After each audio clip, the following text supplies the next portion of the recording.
Today we're going to jump in on a collaboration with Wholesome Roots on the good, the bad, and the ugly of homesteading. Should be interesting. The kids and I sat down this morning and we made a list because there are so many good things. We actually had a hard time coming up with bad and ugly things about homesteading. There are some, but for the most part, it's good. Hold on. And the bad things can be good things. So we're going to take you on a little bit of a journey of our good, bad, and ugly. And there are lots of other people who are jumping in on this. So there's a playlist on Wholesome Roots YouTube page where everybody's videos are going to be together. So feel free to hop on over there and check out. Let's talk about the good things. Play with animals? Yeah? Yeah. You like doing that? Yeah. Yeah? I like chasing chickens around. So, what about growing our food? Yeah. What do we like to grow?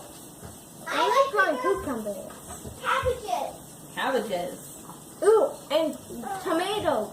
Yeah? Ooh, and bananas. We don't grow marshmallows. Chicken. We're raising some meat birds. A couple of goats that we're going to raise for butcher. Yeah. Yep. We got eggs. And did you know there's watermelons growing in the garden right now? What? Yeah, first year we've actually had watermelons. They're like little sugar baby watermelons. They're not going to be very big, but I'm so excited. You've got a mouthful of food. The yogurt. What else do we make? Yeah. Cheese. Yeah. What I just made a couple days ago. Yeah. With our goat's milk. And our fresh orange. Ice cream. Ice cream. I don't have enough hands, do I? You gonna close the door? Okay.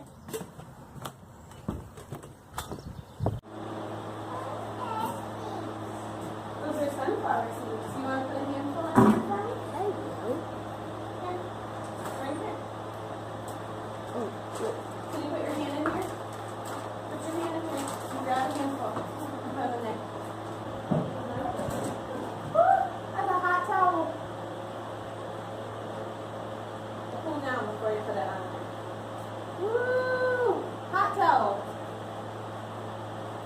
Alright, that's better. You want to feel it? It's just warm now.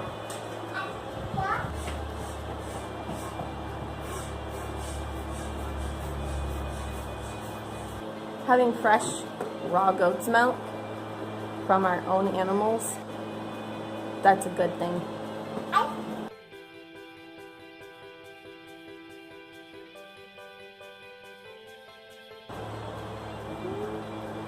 We're a little over half a gallon this morning. This is just a 1 gallon tote. A little bit of rain and that thing gets really muddy.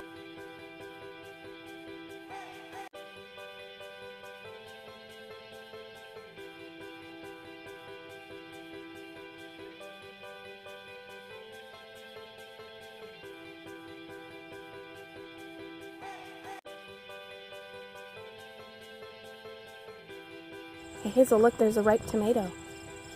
Can you pick it? Those are your favorite. You can eat it.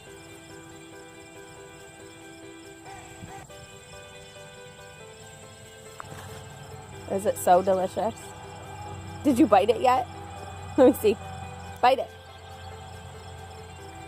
Is it juicy? Is it sweet? Yeah. See this one right here? I'll have to look these up, but I don't think that they get bright red. They're a heritage tomato. Yeah.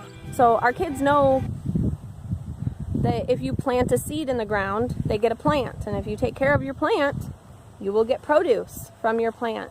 And it tastes so much better than anything you can get at the grocery store. This lifestyle is a quick cure for lazy. Your animals are hungry. You better go out and feed them or they're going to bust down your fence. Sure, we get sick. There's days that we do bare minimum because that's all we can manage. It gives us the chance to preserve our food for the winter. We are constantly learning. You are going to be an avid reader if you homestead. You need to be. Homesteading will make you continue to educate yourself, which is a great thing. We should always all be learning, whether you're homesteading or not. Will you harvest that cucumber for me? Do you see it right there? It's that big cucumber. Can you twist it? And roll it. Yeah, reach in there and twist first. Don't pull because you'll break the plant. Twist, twist, twist all the way around. Okay, now pull. Good job. That's a big one. You want to eat it? There is an endless supply of consequences. We spend most of the day, every day, in the spring, summer, and fall outside, just enjoying what our Creator has given us. Not everybody gets to do this. This is a privilege. I am so fortunate. Just listen.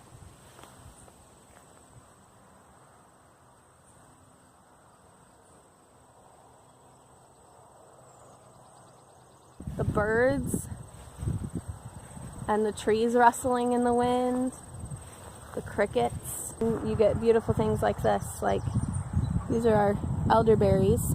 I put these in this year and they were about 6 inches tall when I planted them. So the fact that they have flowers on them at all is fantastic in my book. If I get 3 berries, I will be happy, happy, happy.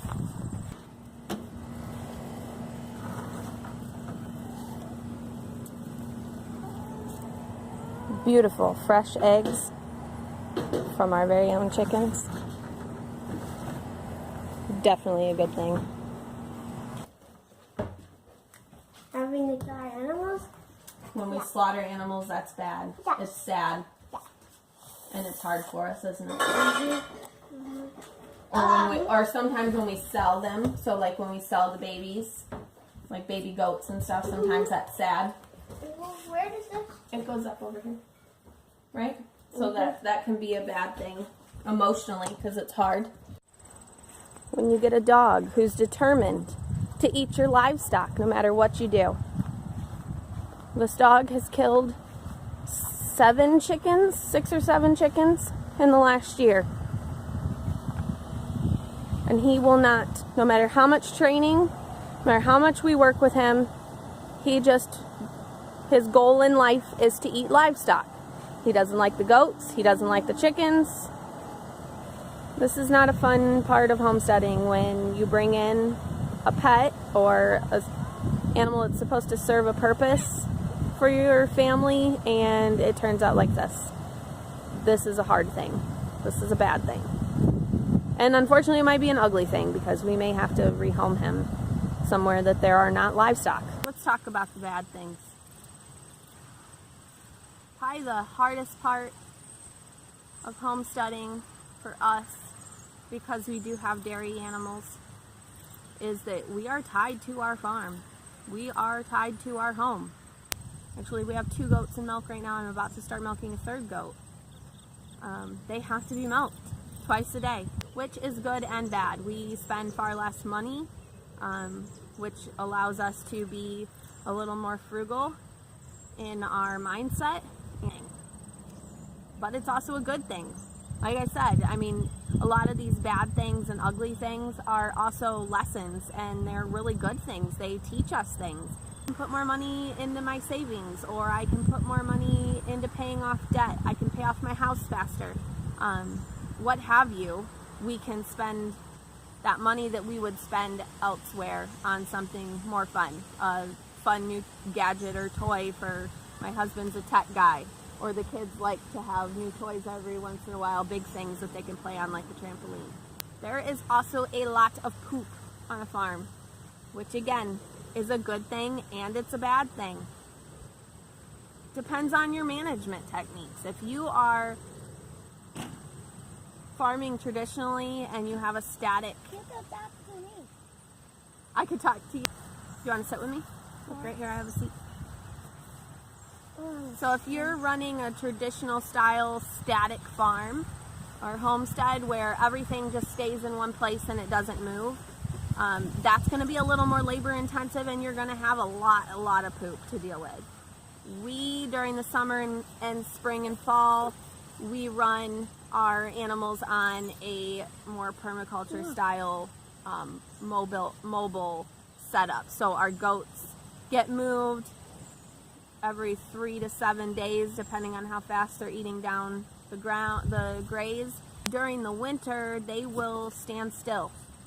So during the winter, the goats and the chickens and whatever else we have will get basically their portable netting will become a permanent netting through the winter, and they will stay in one spot because we have to hay, and we're in Michigan, so the ground freezes and there's no graze, so we're gonna have to hay everybody. So we're gonna pull everybody in super close into our zone 1 and zone 2. If you permaculture, you will know what I'm talking about.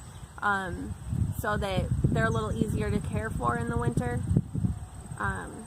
The way that we like to farm, we don't have as much poop to take care of, to clean up, because they spread it for us.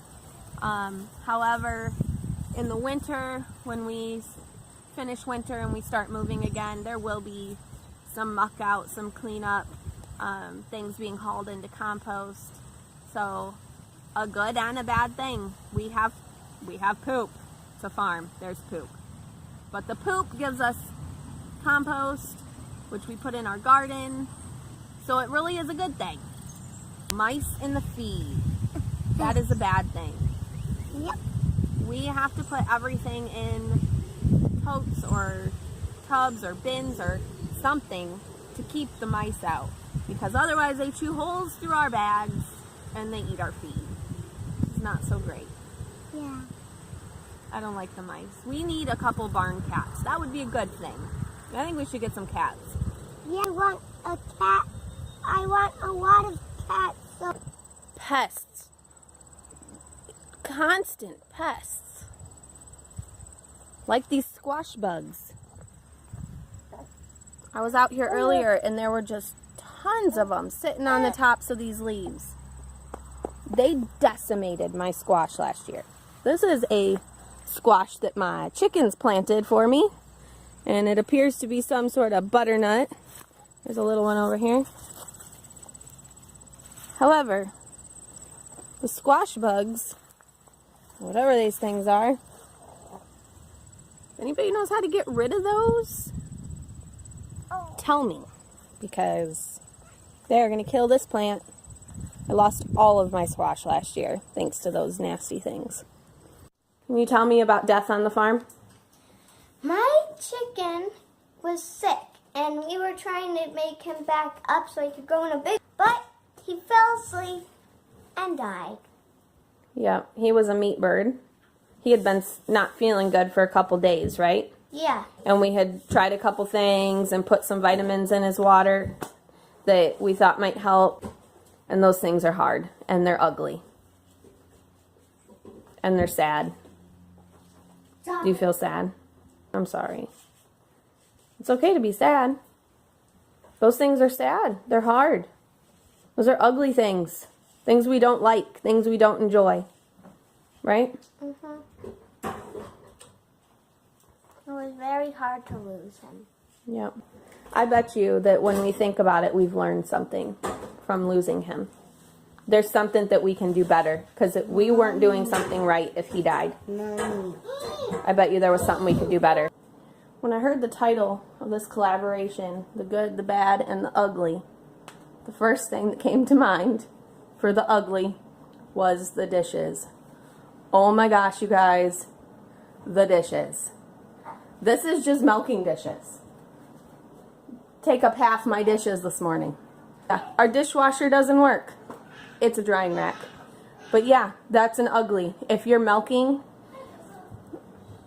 whatever dairy animal, sheep, cows, goats, there are dishes. Lots and lots of dishes. And they're not really fun, are they? What is up with you? I'm an eye patch. Okay. Can you go push the stop button on my camera? Where is the See stop? the red. Push the red button.